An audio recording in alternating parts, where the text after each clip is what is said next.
War, poverty, corruption, hunger, misery, human suffering will not change in a monetary system. That is, there'll be very little significant change. It's going to take the redesign of our culture, our values, and it has to be related to the carrying capacity of the earth, not some human opinion or some politician's notions of the way the world ought to be, or some religious notions of the conduct of human affairs. And that's what the Venus Project is about. The society that we're about to talk about is a society that is free of all the old superstitions, incarceration, prisons, police, cruelty, and law.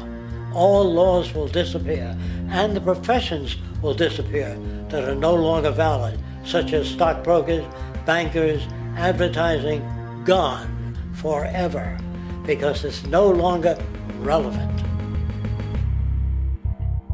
When we understand that it is technology devised by human ingenuity which frees humanity and increases our quality of life, we then realize that the most important focus we can have is on the intelligent management of the Earth's resources.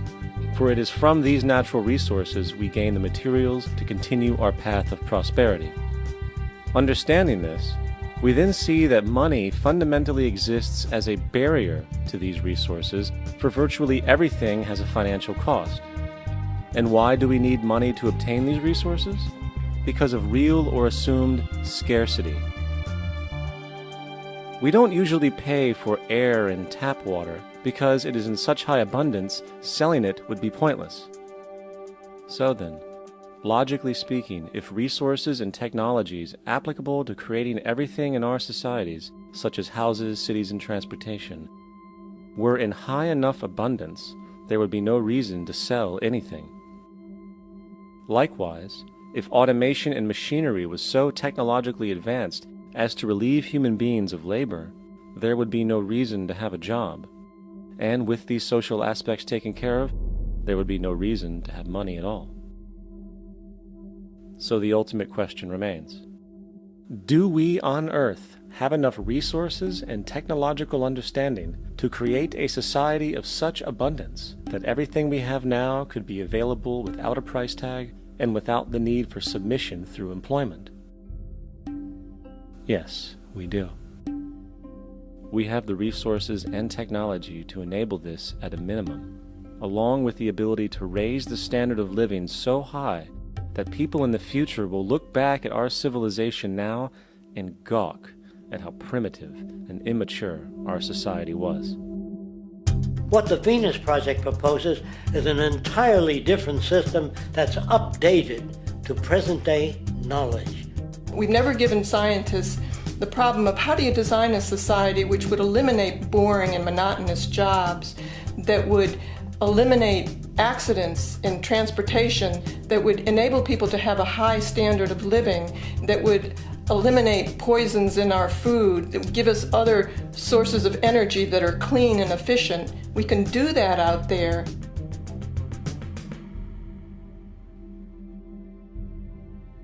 The major difference between a resource-based economy and a monetary system is that a resource-based economy is really concerned with people and their well-being, where a monetary system has become so distorted that the concerns of the people are really secondary, if they're there at all. The products that are turned out are for how much money you can get. If there is a problem in society and you can't earn money from solving that problem, then it won't be done.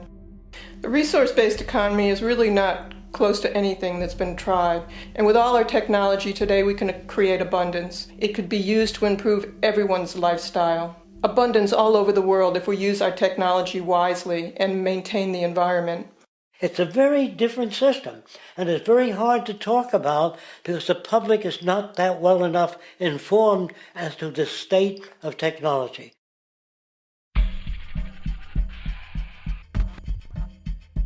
At present, we don't have to burn fossil fuels. We don't have to use anything that would contaminate the environment. There are many sources of energy available. Alternative energy solutions pushed by the establishment, such as hydrogen, biomass, and even nuclear, are highly insufficient, dangerous, and exist only to perpetuate the profit structure that industry has created. When we look beyond the propaganda and self-serving solutions put forth by the energy companies, we find a seemingly endless stream of clean, abundant, and renewable energy for generating power. Solar and wind energy are well known to the public, but the true potential of these mediums remains unexpressed. Solar energy, derived from the sun, has such abundance that 1 hour of light at high noon contains more energy than what the entire world consumes in a year.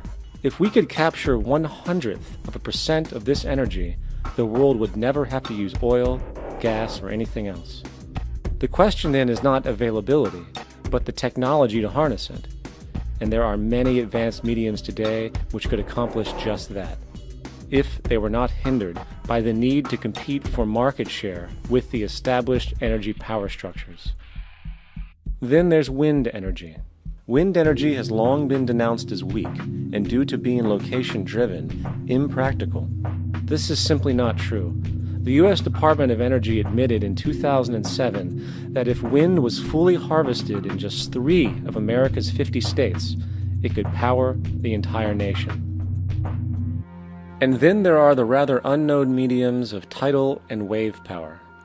Tidal power is derived from tidal shifts in the ocean. Installing turbines which capture this movement generates energy. In the United Kingdom, 42 sites are currently noted as available, forecasting that 34% of all the UK's energy could come from tidal power alone. Wave power, which extracts energy from the surface motions of the ocean, is estimated to have a global potential of up to 80,000 terawatt-hours a year. This means 50% of the entire planet's energy usage could be produced from this medium alone. Now, it is important to point out that tidal, wave, solar, and wind power requires virtually no preliminary energy to harness, unlike coal, oil, gas, biomass, hydrogen, and all the others. In combination, these 4 mediums alone, if efficiently harnessed through technology, could power the world forever. That being said, there happens to be another form of clean, renewable energy which trumps them all: geothermal power. Geothermal energy utilizes what is called heat mining, which, through a simple process using water, is able to generate massive amounts of clean energy.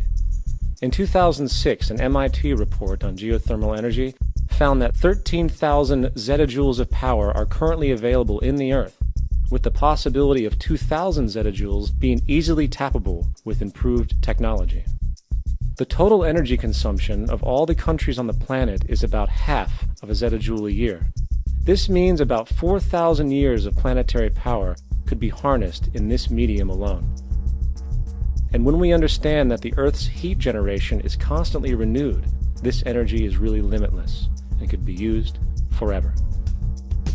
These energy sources are only a few of the clean, renewable mediums available, and as time goes on, we will find more. The grand realization is that we have total energy abundance without the need for pollution, traditional conservation, or, in fact, a price tag. And what about transportation? The prevailing means of transportation in our societies is by automobile and aircraft, both of which predominantly need fossil fuels to run. In the case of the automobile, the battery technology needed to power an electric car that can go over 100 miles an hour for over 200 miles on one charge exists, and has existed for many years. However, due to battery patents controlled by the oil industry, which limits their availability to maintain market share, coupled with political pressure from the energy industry, the accessibility and affordability of this technology is limited. There is absolutely no reason other than pure, corrupt profit interest that every single vehicle in the world cannot be electric and utterly clean, with zero need for gasoline. As far as airplanes, it is time we realize that this means of travel is inefficient, cumbersome, slow, and causes far too much pollution. This is a maglev train. It uses magnets for propulsion. It is fully suspended by a magnetic field and requires less than 2% of the energy used for plane travel. The train has no wheels, so nothing can wear out.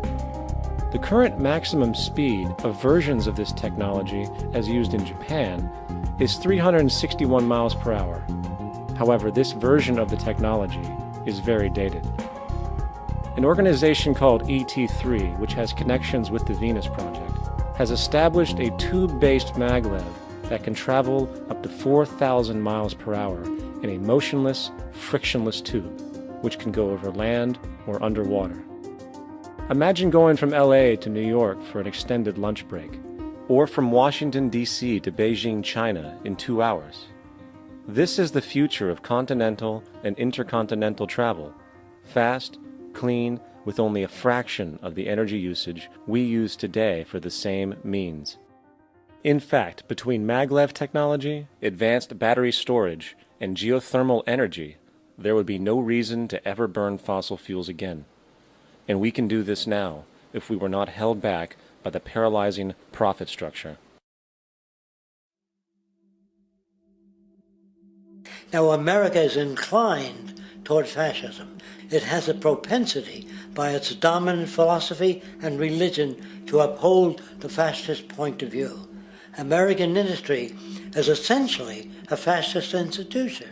If you don't understand that, the minute you punch that time clock, you walk into a dictatorship. We're given notions about the respectability of work, and I really look at it as being paid slavery. They're brought up to believe that you shall earn your living by the sweat of your brow. That holds people back, freeing people from drudgery, repetitive jobs which make them ignorant. You rob them. In our society, that is a resource-based economy, machines free people. You see, we can't imagine that because we've never known that kind of world.